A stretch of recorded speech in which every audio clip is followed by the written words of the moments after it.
একটি প্রশিক্ষণ যুদ্ধবিমান, আরেকটি স্কুল, এবং মুহূর্তেই নিস্তব্ধতা।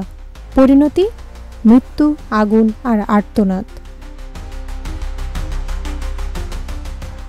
রাজধানীর উত্তরা দিয়াবাড়ি এলাকার মাইলস্টোন স্কুল অ্যান্ড কলেজে ২১ জুলাই দুপুরে বিমান বাহিনীর একটি FT-7 BGI প্রশিক্ষণ যুদ্ধবিমান বিধ্বস্ত হয়।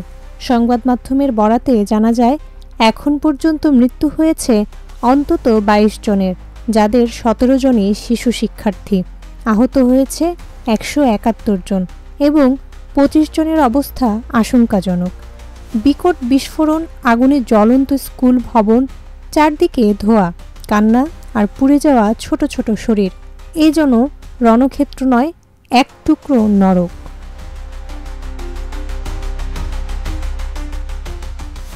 বিমানটি ছুটে এসে আছড়ে পড়ে স্কুলের প্রজেক্ট 2 নামের ভবনে। শ্রেণীকক্ষে চলছিল কোচিং ক্লাস। কেউ ছুটি শেষে বাড়ি ফিরছিল, কেউ খেলছিল দোলনায়। ঠিক তখনই আছড়ে পড়ে জ্বলন্ত বিমান। চিকিৎসকরা জানিয়েছেন, অধিকাংশ আহত শিশু মারাত্মকভাবে দগ্ধ।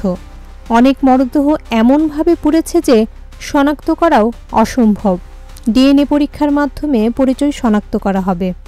প্রত্যক্ষদর্শীরা জানান, বিমান বিধ্বস্ত হওয়ার সঙ্গে সঙ্গে স্কুল চত্বরে ছড়িয়ে পড়ে মরদেহ। কেউ বাঁচার চেষ্টা করছে, কেউ পুড়ে গেছে আগুনে।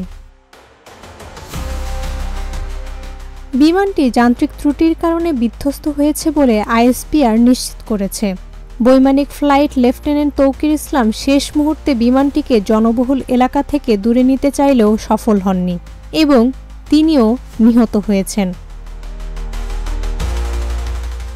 সরকার একদিনের রাষ্ট্রীয় শোক ঘোষণা করেছে, যা আজ পালিত হচ্ছে।